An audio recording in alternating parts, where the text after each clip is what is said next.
The FedLife podcast is presented by Serving Those Who Serve, a fiduciary, fee-based financial planning firm serving federal government employees and retirees all over the country. This podcast is for informational purposes only and is not intended to be taken as financial advice. All listeners should consult their personal advisors before taking any action. The opinions expressed by our hosts are their own and do not reflect the views, policies, or position of either Raymond James or Serving Those Who Serve. Hello and welcome to this episode of the FedLife podcast. I'm your host, Dan Sipe. Additionally, I'm the branch manager here at Serving Those Who Serve and Lee Sipe Associates. I'm actually the founder of Serving Those Who Serve. So always excited to be with you. I will begin as I always do by saying thank you. Thank you for taking the time to listen. And above all, thank you for your service to the government, to the country, to me, to everyone. You guys are the glue that hold everything together. You do not hear this enough. You're always going to hear it here. The other thing you're always going to hear here is the man, the myth, the legend, the guru, Ed Zerndorfer. He's back with us again as part of our ongoing mission to reach, teach, and serve you. At the outset, I need to say the opinions of our guest, Ed Zerndorfer, are not the opinions of Raymond James or Serving Those Who Serve. And this podcast is presented for information only and is not intended to be taken as advice. All listeners should consult their personal advisors before taking any action. If you do not have a personal advisor, hit us up at Serving Those Who Serve. I think we'll even have a link. I'll just point in all the directions because I never know where it's going to be. Attached to this, you can click on it, schedule a no obligation consultation. We will help you any way we can. Today, we have a biggie. Ed's in myth mode in a lot of his articles lately, so be sure to check out the Fed Zone. That's fed-zone.com for this article, which is debunking 10 myths about the Federal Employee Health Benefits Program and Medicare. And Ed, this is awesome. I am so happy that you wrote this because we see it all the time in our planning. There's a lot of misconceptions regarding FEHB and Medicare. So thank you for writing this. Let's jump in with number one, and that is Medicare is free. Tell us about that, Ed. Dan, I just want to say this, that ever since I enrolled in Medicare about almost 8 years ago, I've been on a mission about trying to help senior citizens, those over 65, to help them get through. Because unfortunately, there's so much going on, one of which is a lot of senior abuse. I'm sure we heard about it. And there is been senior abuse when it came to Medicare, in which senior citizens were sold a bill of goods in terms of Medicare supplement plans, medigap plans like that. So this has been my mission for the past 8 years let's get the record straight here. And also during the years, I've gotten many questions from federal employees about Medicare. Why do I need Medicare? I got my federal employee health, things like that. So I thought it would be very important to write a Fed Zone column, which recently came out, entitled Debunking the 10 Myths about the Federal Employee Health Benefits Program, FEHB, and Medicare. So myth number one is to say Medicare is free. Well, Medicare is not free. We have to let's set the record straight. When you're working, and this applies to anybody, whether you're in federal service, you work for a state, you work for a city, you work in private industry, it makes no difference. You're getting a salary and payroll taxes are being taken out, federal income tax, state income tax, Social Security taxes in most cases, and Medicare Part A. Medicare Part A is what is called the hospital insurance tax. How much is it? It's 1.45% of your wages, no matter what your wages are. It could be $10,000 a year. It could be $10 million a year. They're always taking out the Medicare payroll tax. The employee pays 1.45%, and the employer matches that. Here's the rule, Dave, that if an individual has paid that payroll tax for a minimum 10 years, any time during their lifetime. They could have started working when they were a teenager. Maybe they went into the military. They were being paid while they were on active duty. They were taking out the Medicare tax. Then they got their first job, and they got another job. If they've been paying that payroll tax for a minimum 10 years, any 10 years, when they turn 65, they are eligible for Medicare Part A, which is called the hospital insurance tax. And Medicare Part A is free because the premiums were prepaid. Got it. If you're eligible for Medicare Part A, that makes you eligible for the other parts of Medicare, which are not free. What are they? Medicare Part B, the medical insurance. Medicare Part C, now known as the Medicare Advantage plans. See, they used to be called the Medicare Choice Plan. That's where the C came in. And then Medicare Part D, the prescription drug program. Medicare Part B, Medicare Part C, and Medicare Part D are not free. Only Medicare Part A. Gotcha. Okay, that's important info. Now let's extend into myth number 2, which is, hey, Medicare has no deductible. What do we have there, Ed? That is not true. That is absolutely not true. All parts of Medicare, let me just say Medicare Part A, Medicare Part B, and Medicare Part B and Medicare Part A, Medicare Part A, and Medicare Part B do have deductibles. Why do I say that? Because when you enroll in Medicare, let's say A and B, Medicare A and B do not pay for everything. On average, Medicare Part A and Medicare Part B pay on average, Dan, 60 to 80% of a hospital bill or a doctor bills or a lab or a laboratory blood test. You go to blood tests or medical equipment you got to buy. There are deductibles as part of the 20 to 40% they don't pay. They don't pay. Now, Medicare, I always say Medicare Part A, Medicare Part B are not enough. You need what's called a Medicare supplement plan. Medicare supplement plan. What's an example of a Medicare supplement plan? The Federal Employee Health Insurance. Federal Employee Health Insurance. So the idea being this, whatever Medicare Part A and Part B do not pay, including those deductibles, Dan, your Federal Employee Health Insurance will pay the deductibles. For example, this year in 2023, the Medicare Part B premium is $226. I went to see my doctor in January for my annual physical. Okay. I had that. The Medicare Part B is primary. Okay. Whatever the cost was, $500, whatever it was.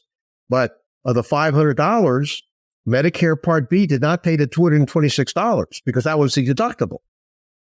The doctor submitted the balance of that visit to my Federal Employee Health Insurance Company, and they paid the $226. Now I have met my deductible for the year for Medicare Part B. So you never really pay it. But I want everyone's understanding. Medicare A and B, the same thing is true for the hospital visits. Medicare Part A has a deductible. I forgot what the amount is. I didn't thank God I didn't go to the hospital this year. But the fact of the matter is, the Medicare supplement, which is the Federal Employee Health Insurance, if you're a federal employee, or if you let's say you're not a federal retiree, you're not a federal retiree, you have a private Medicare supplement plan or a medigap plan, they will pay the Gotcha. Now, number 3 may surprise some folks out there, and that is that as a federal retiree, you're not going to be automatically enrolled in Medicare. Right, Ed? That is correct, Dan. Now, has it ever happened that a federal retiree or anybody, because everybody's covered by Medicare, was ever enrolled automatically in Medicare at age 65? The answer is actually yes. Because here's what it comes down to. Medicare and Social Security are basically tied together. They're tied together. I say that because, for example, when someone is enrolled in Medicare Part B, the medical insurance, they're paying a monthly premium. That monthly premium is deducted from their Social Security check. Comes off the top. Like myself, I'm getting Social Security and my Medicare Part B premium is being deducted. So the question is, when can you enroll in Social Security? As early as age 62. You can enroll, this is your Social Security retirement benefit. I emphasize your retirement benefit. You can enroll at 62 or 63, 64. I'm not going to get into the issue of if it's a good idea or bad idea. I'm just giving the facts here. So you can enroll in Social Security, and enroll and start receiving your Social Security monthly retirement benefit 62, 63, 64 before you're 65. If you do, then when you turn 65, Social Security will automatically enroll you in Medicare A and B. But if you do not sign up for Social Security when you're 62, 63, 64, like I didn't sign up for Social Security until I was 70. Sure. So when I turned 65, I had to formally enroll in Medicare A and B. And by the way, Gotcha. if someone signs up for they start receiving their Social Security before 65, and they turn 65, and all of a sudden Social Security enrolls them in Medicare A and B, could they have to stay in Medicare A and B? No, they can contact Social Security as, I don't want to enroll in Medicare. So they can disenroll. In other words, just once they're enrolled, they don't have to stay enrolled. They can disenroll. As far as Medicare Part A is concerned, probably no reason not to stay enrolled because it's free. There might be a reason not to sign up for Medicare Part B. Sure. Number 4 definitely has confusion around it, and I think you're going to have a lot to say about this one. And that is, federal retirees are encouraged to enroll in private Medicare supplement and medigap health plans. I've gotten this question over the years from federal retirees. Ed, where do I go to get a Medicare supplement plan, a medigap plan? I'm being bombarded with advertisements from AARP, from these private healthcare brokerages. You know, they're bombarding me. They're sending me emails. They're calling me. Enroll. What do I do? I said, do nothing. What do you mean, do nothing? I was told I need a Medicare supplement plan. I said, are you a federal retiree? Do you have your federal employee health insurance? Yeah, I love my health insurance. You got it. You have a Medicare supplement plan with the federal employee health insurance program. You don't have to sign up for any private plans, any private health insurance that offer private companies that offer Medicare supplement medigap plans. You got it right there. I didn't know that. Absolutely. Folks, this is why we do this. This is why we have the webinars every single month. Okay. And we're trying to find all kinds of new ways to get this word out, because it hurts our heart that there's people walking around out there saying, oh, wow, yeah, I guess I better buy this because I don't have that. Yeah, you do. Ooh. And number 5 is a big one, Ed. Yeah, let me just say, Dan, we have we have our webinar every month entitled the Federal Employee Health Benefits Program, Medicare and TriCare. What is the relationship? TriCare, for those of you who may not know, TriCare is the group health insurance program covering retired members of the uniformed services. Everything is interconnected. So please, if you have not attended an FEHB, Medicare, and Medicare and TriCare webinar, we hold them every month. Please sign up. It's free. We had one just recently. Dan, we got a lot of questions. Yeah, we did. We didn't break a record on our answers, but we got close. Okay. Number 5 is a big one. And I'm going to try and use my acting chops here to be the person who's asking this question, because we see this come up in the webinar. And it's, if a Fed has FEHB and Medicare, they're over-insured. And I know you disagree. So here I am. I'm asking the question. Ed, it seems to me if I have FEHB and Medicare and I'm paying for both, then I'm over-insured. What gives? Well, fact of the matter is you're not over-insured. Let's be clear on the terminology, Dan, in terms of if a federal retiree over 65 has enrolled, let's just take Medicare A and Medicare Part B. That's the original Medicare. They're retired from federal service. Medicare A and B, known as the original Medicare, is the primary payer, paying on average, Dan, 60 to 80% of the hospital and other medical bills like doctor visits and lab work and medical equipment.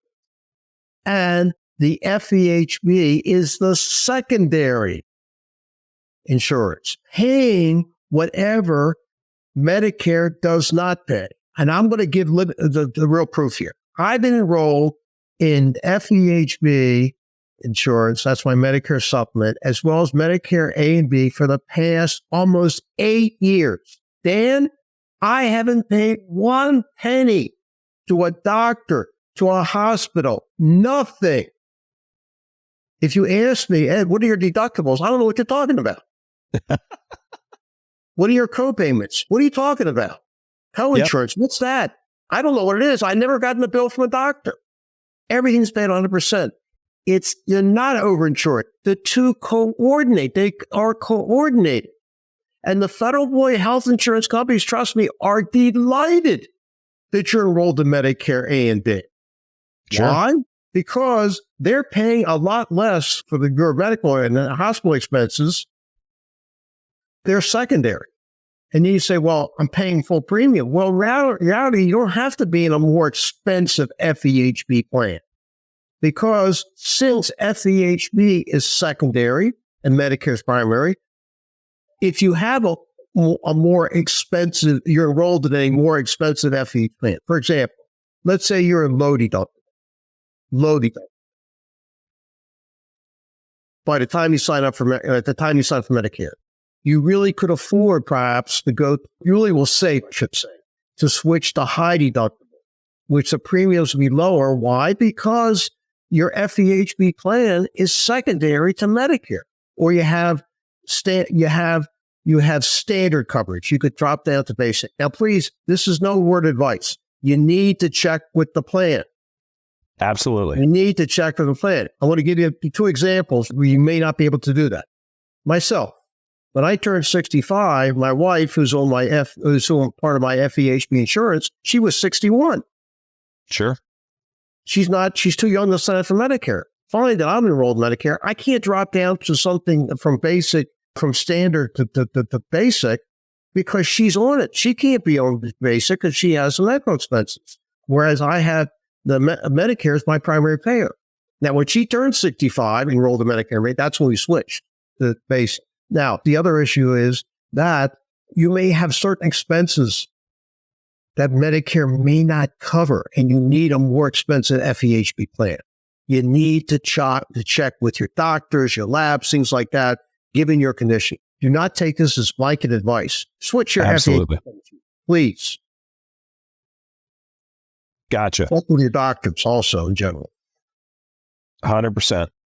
Number 6 is one that I know there's a lot of misconception around, and that is that federal retirees have to suspend FEHB in order to enroll in Medicare Advantage plan. That couldn't be further from the truth, Ed. Tell us about it. Yes, Dan. It's almost the time of year, Dan. Aren't you excited?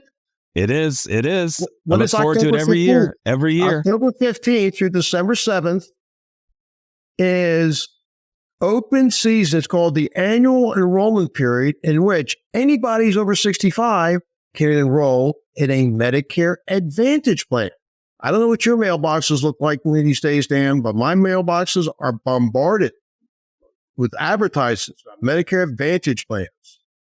And I have to say, some of these plans are very good because they give you a comprehensive healthcare in terms of medical benefits, dental, and vision. Some of them are very good. Last year, I think there were 43 plans.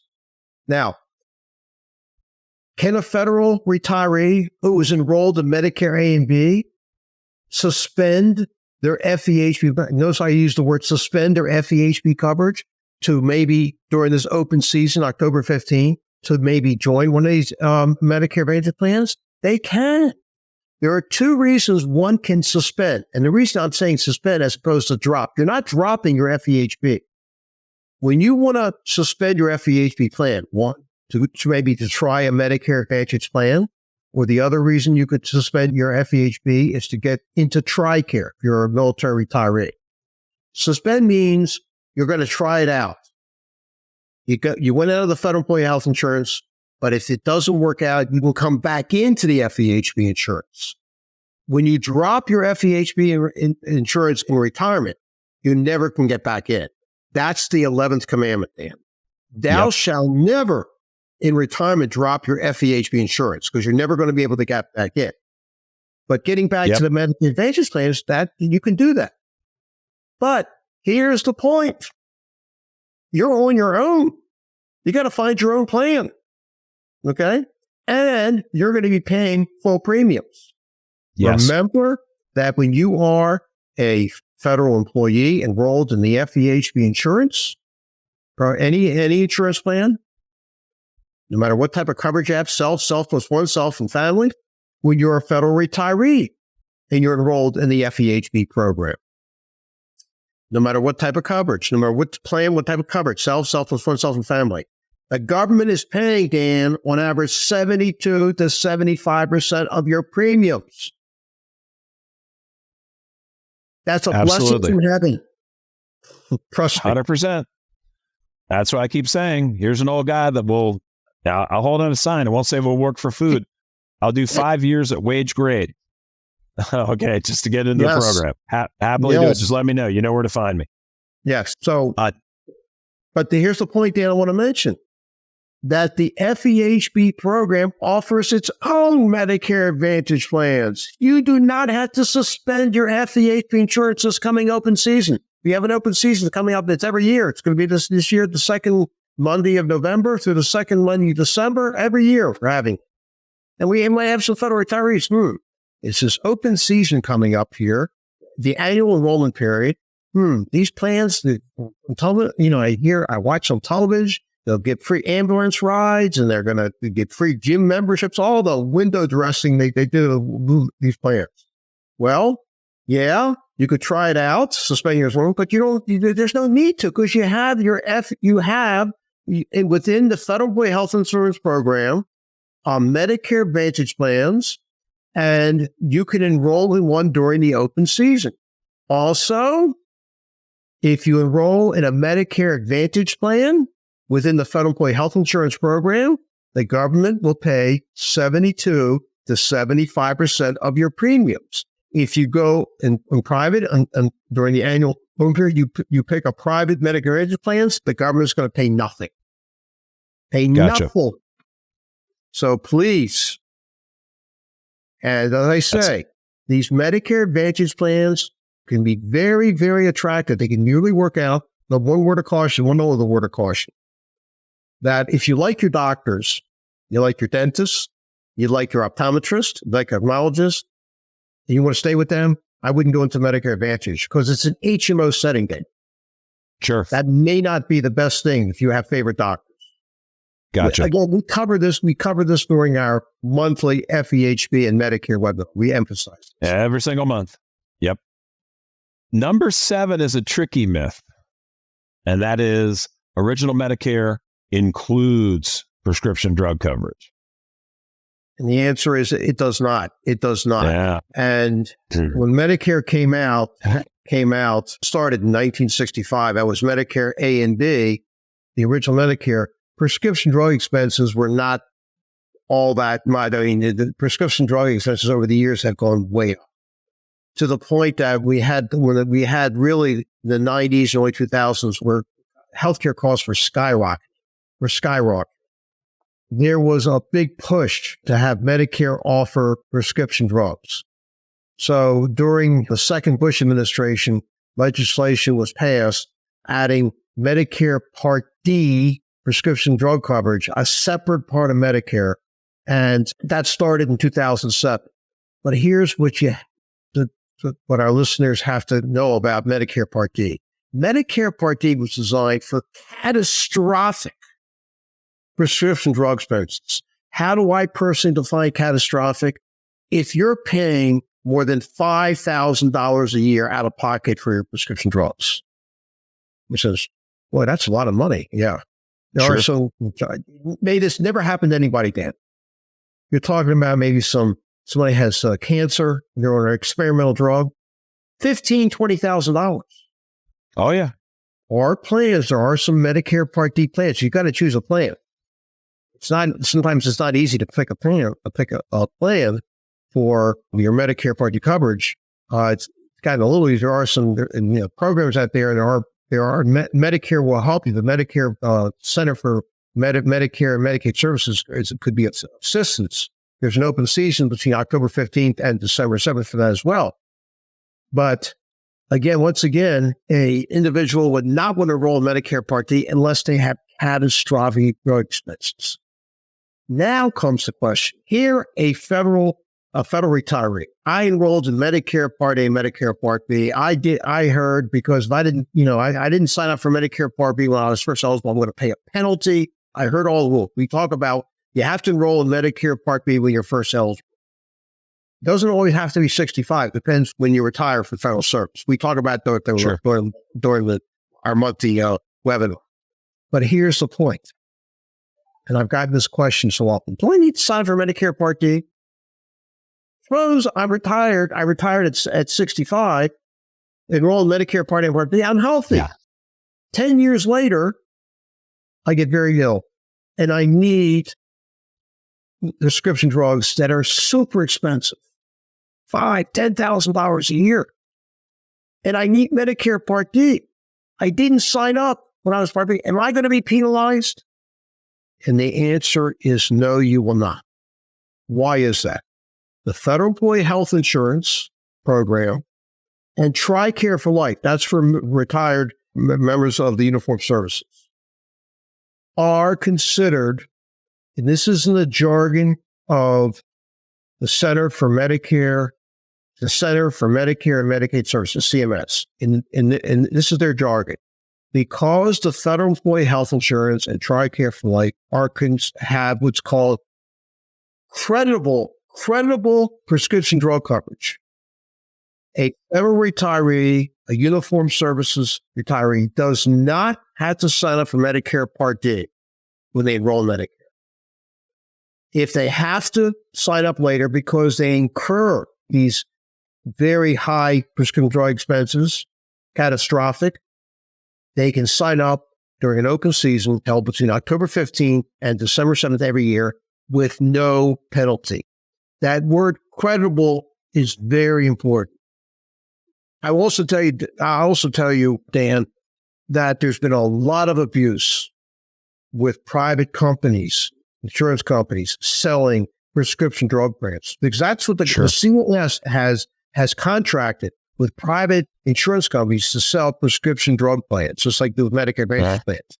There has been a lot of abuse in there.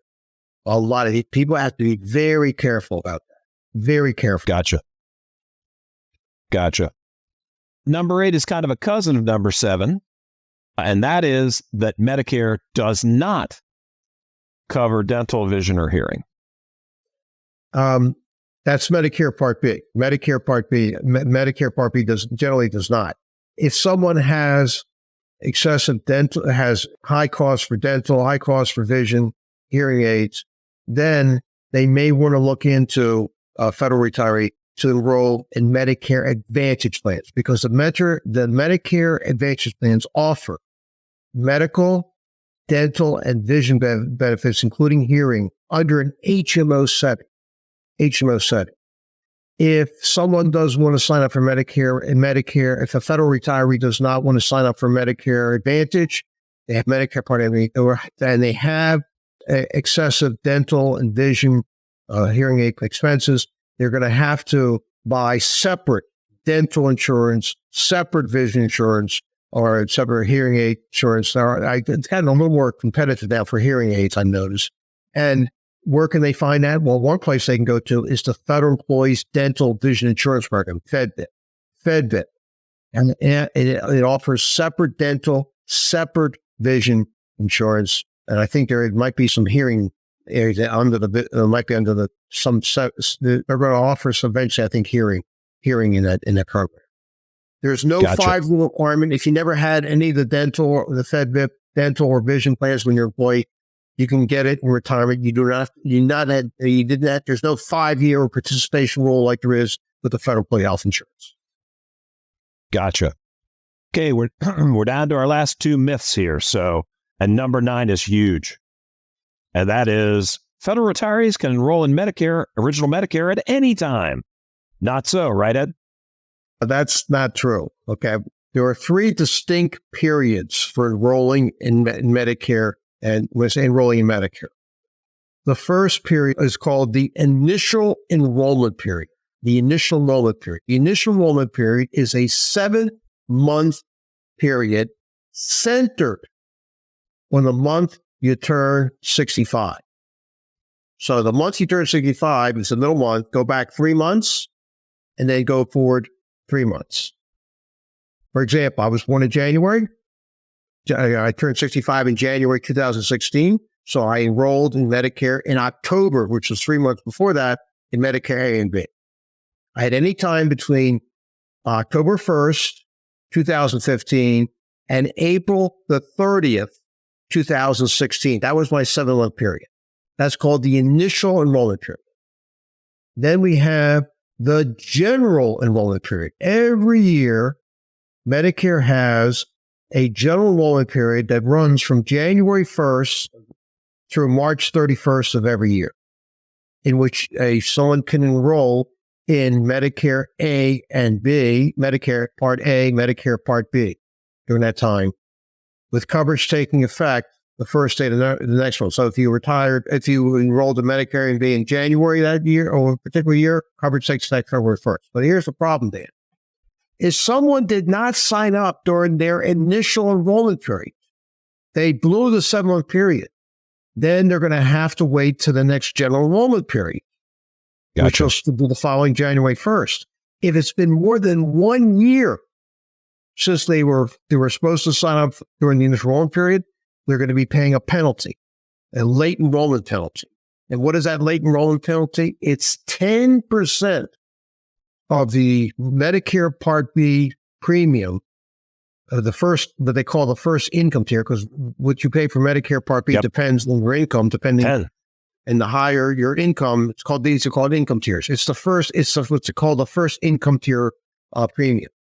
10% of that for every full year, by the way, full year that you were late signing up. So if you were late 8 months, no penalty. If you were late 18 months, 10% penalty. Has to be a full year. Gotcha. And then we have the other enrollment period. It's called the special enrollment period, the SEP. If you are a federal employee and you decide that you're going to work past 65 and you are enrolled in the Federal Employee Health Insurance Program, you turn 65, you certainly can sign up for Medicare Part A. You can sign up for Medicare Part B, but in reality, you should sign up for Part B. Why? Because you're still working. And as long as you're working, your federal employee health insurance will be primary. And because you're still working, you're going to have higher income, you're going to end up paying more for Medicare Part B because you have more income. So when would you sign up for Medicare Part B? Once you enroll. Once you retire. Once you stop working. Yep. Once you stop working, then you have an 8-month period. 8-month period starting on the effective date of your retirement to enroll in Medicare Part B and not be subject to a late enrollment penalty. Give you an example. And I had one of my clients do her taxes. She retired from federal service on December 31st, 2022. This past December 31st. And she was 68 years old when she retired. 68 years old. So she was enrolled in Medicare Part A. So she said to me, when do I sign up for Medicare Part B? I said, your 8-month enrollment period starts as of January 1st, 2023, and it ended on August 31st, 2023. Reason I'm saying that is she calls me up on August 21st, about 2 weeks ago. You said something about signing up for Medicare Part B. I remember you saying something about that. I haven't done it. What's the deadline again? 10 days away. That was last Thursday. She signed up last Tuesday. Because she retired on December 31st, 2022, the effective date of her retirement was January 1st. So that's when the 8-month ended. 8 months later is August 31st. Gotcha. Well, thank goodness she called you. Glad she did. Better then than in November. Okay, final one here, and really important for our traveling retirees. So myth number 10, Medicare pays for medical expenses in foreign countries. That's not the case. There's no Medicare coverage overseas. I don't know of anybody who told me they were overseas and got sick, but they had to go to the hospital and they were enrolled in Medicare. I don't think no one has told me that some of the stuff was covered by Medicare. So let's assume it's not. Therefore, if Gotcha. you are a federal retiree, and let's say you do a lot of traveling overseas, please check with your FEHB plan to make sure that they will cover foreign expenses. This is particularly important if you're particularly if you're enrolled in an HMO, because HMOs generally are very geographically centered, and there may not be any thing overseas to cover the HMO. Also, I get this question a lot, Dan. Ed, I'm gonna retire overseas. I'm going to keep my U.S. citizenship. Is it really worth signing up for Medicare Part B? Medicare Part A, I had no problem because it's free. So why do I need to pay for Medicare Part B? But I won't be using it because I'm overseas. I said, you might use it. What are you talking about? You may have to come back to the States for a medical procedure. Never say never. You might have to come back. So it's worth signing up. I know you're paying for Medicare Part B, but it's like everything else when it comes to insurance, Dan, and I include Medicare. You're paying a relatively small amount of money to protect yourself against a financial catastrophe. Yep. So it's worth it. Amen, brother. Amen. Well, Ed, this was a huge article and super important. Thank you, sir. I got a feeling this is gonna head off a lot of problems for a lot of people. And as always, I thank you for everything that you do for us in the federal community, especially what you help our team with our own education and learning. And folks, that is a wrap. We will see you, and now you can see us at the next podcast.